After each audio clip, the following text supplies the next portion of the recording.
For 8 years, I did one thing consistently, and I did it without ever once asking for recognition or credit or even a simple acknowledgement. I funded everything.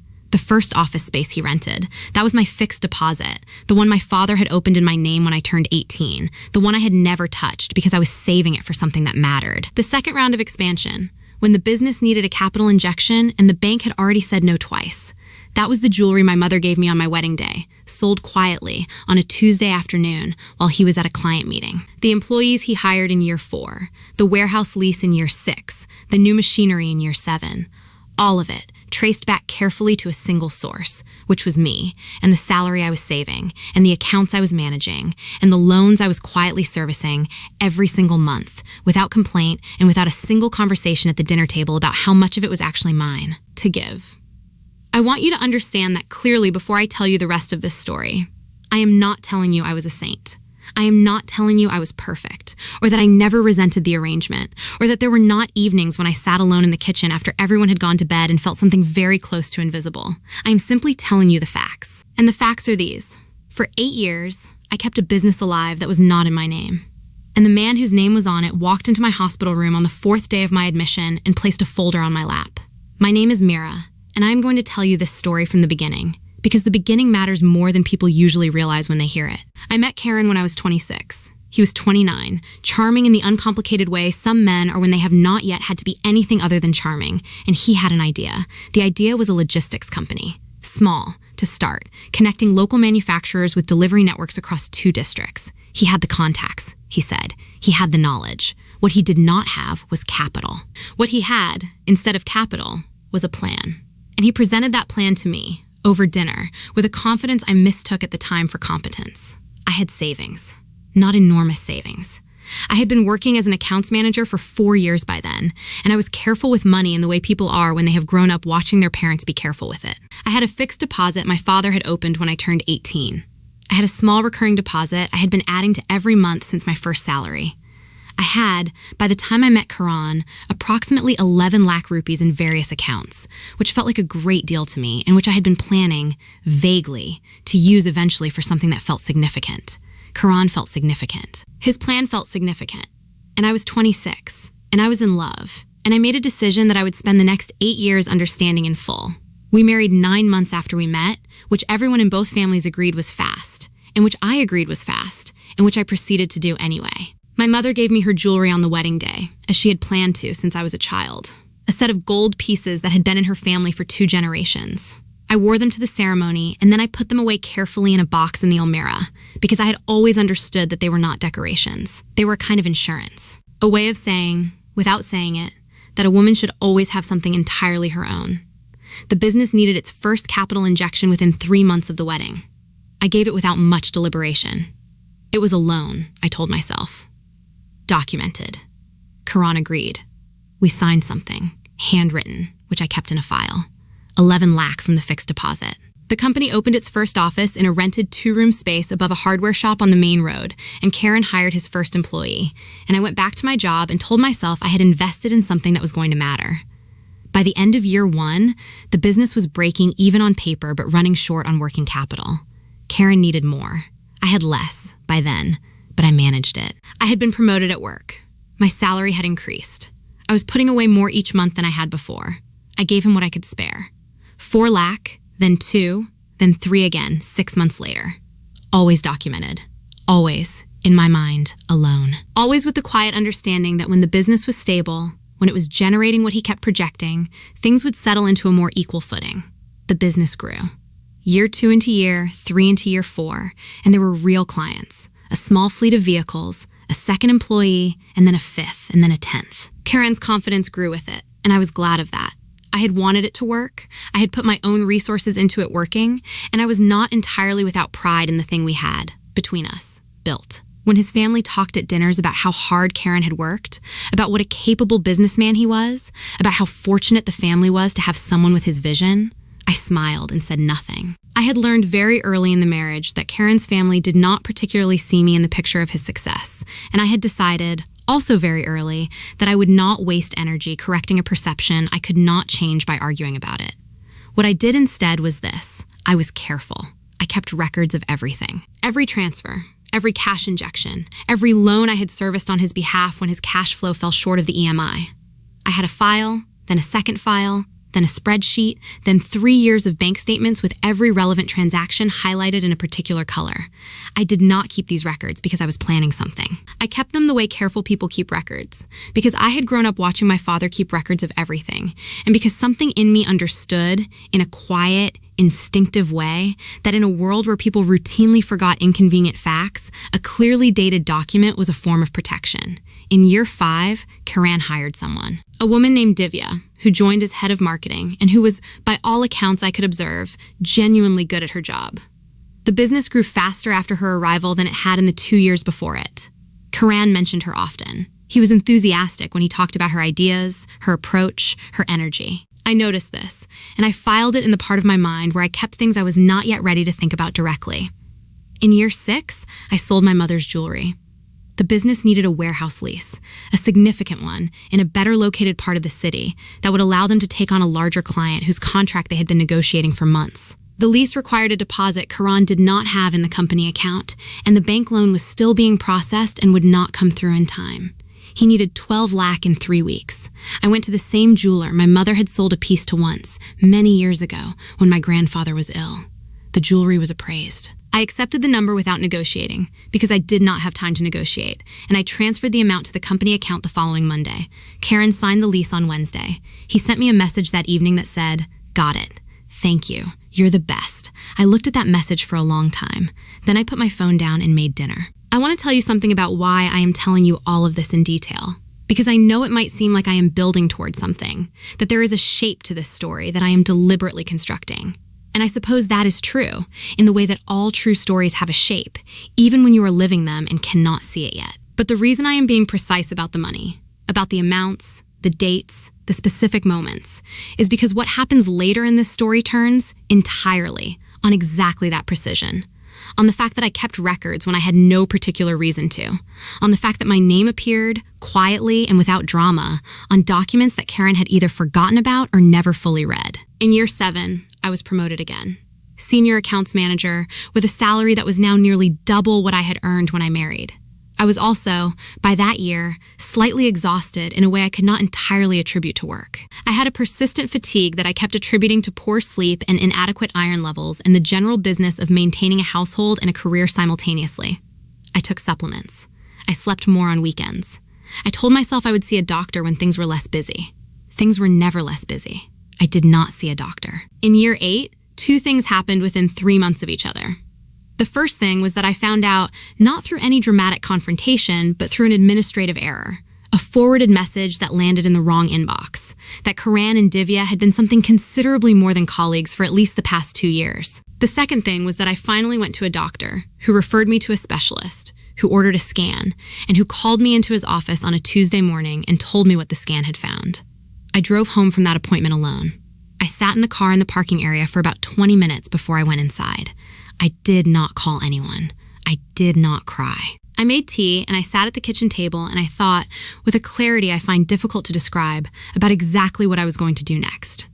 I called a lawyer that afternoon. Her name was Advocate Sunita Rao, and she had been recommended to me by a colleague whose sister had used her for a property dispute 2 years earlier. I had the number saved in my phone without ever having been entirely sure why.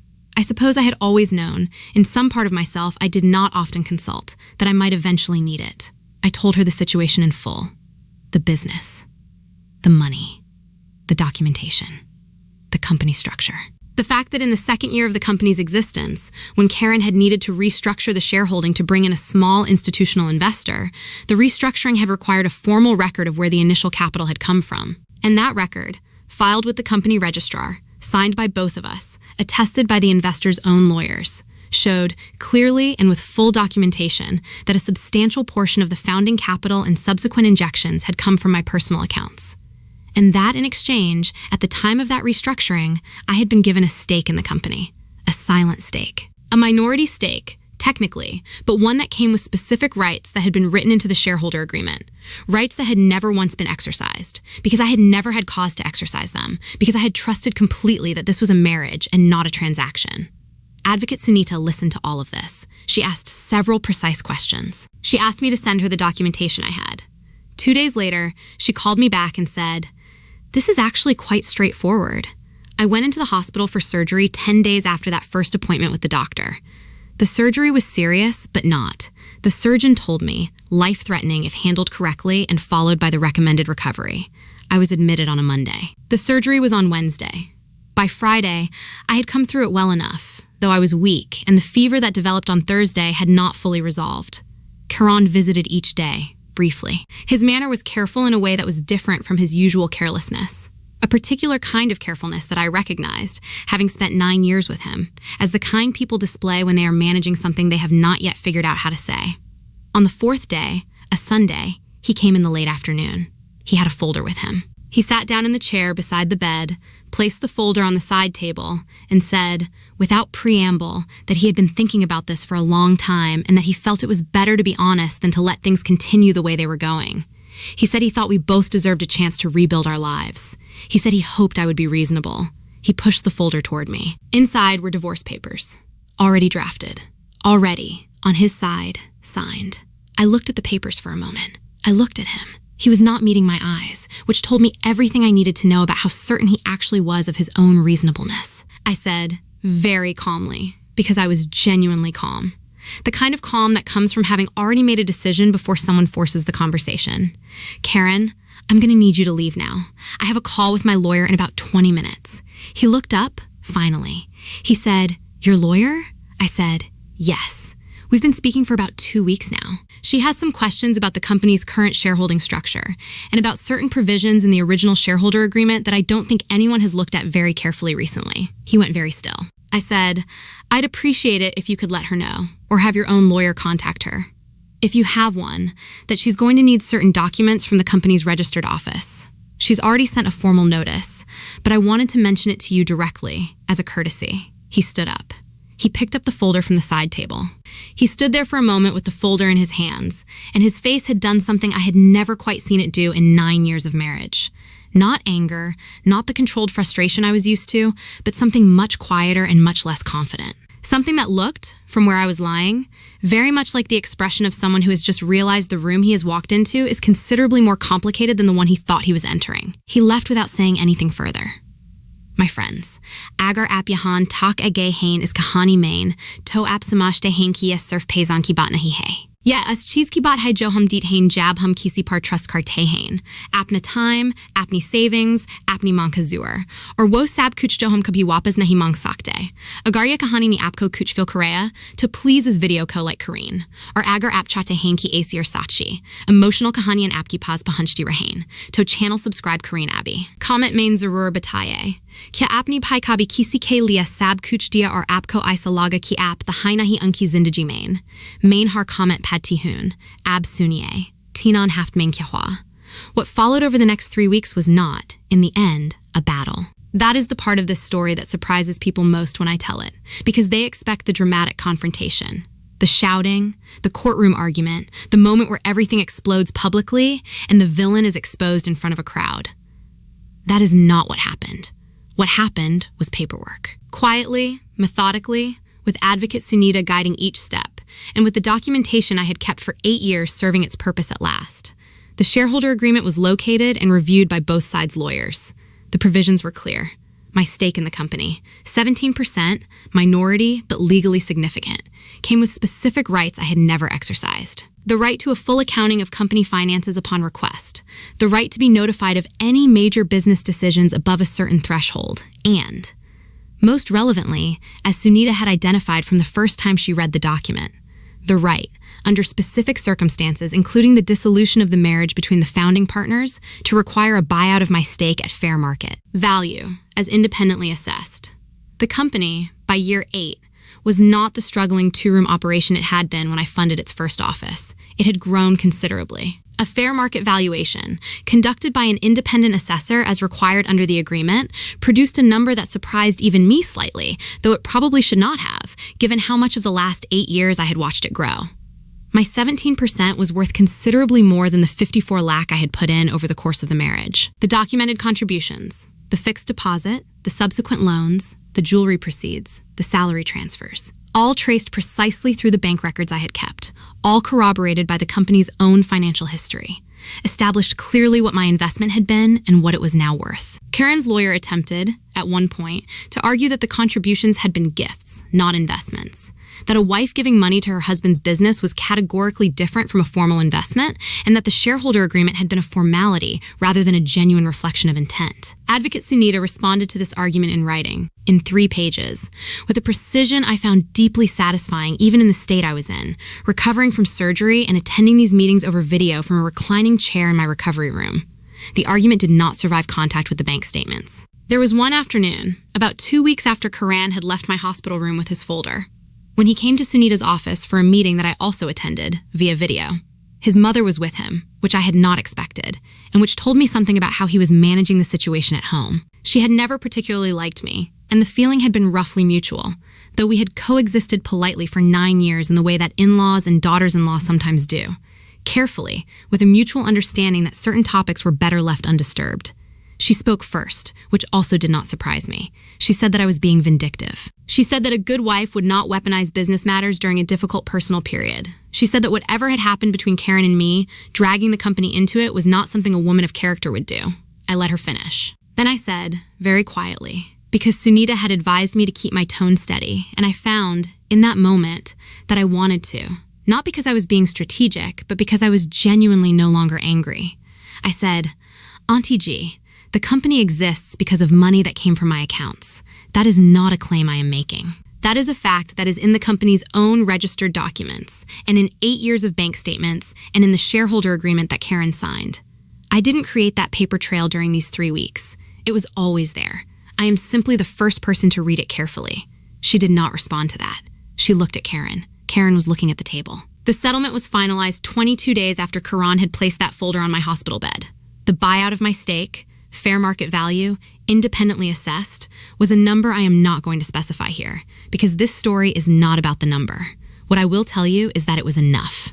More than enough. Enough to cover the medical expenses I still owed, enough to secure a flat I had found in a quieter part of the city, and enough remaining that for the first time in 9 years, I had money that was entirely mine, with no shared account, no company liability, no quiet obligation to redirect it somewhere else before I had quite finished deciding what I wanted to do with it. I moved out of the house on a Thursday morning.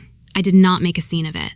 I packed what was mine, my clothes, my books, my laptop, the files I had kept for 8 years in the cabinet beside my desk, and I left while Karen was at the office, because there was nothing left to say that the documents had not already said more clearly than I could have managed in person. There is one more thing I want to tell you, because it is the part of this story I think about most often, and it does not involve lawyers or bank statements or shareholder agreements. About a month after I moved into the new flat, I went to visit my mother. She lives an hour away, in the same house I grew up in, and I had been going there every few weeks through the recovery, sitting in the same kitchen I had sat in as a child and eating the food that tastes the way home tastes when you are far enough from it to understand what home actually means. I told her the full story that afternoon. All of it, in order.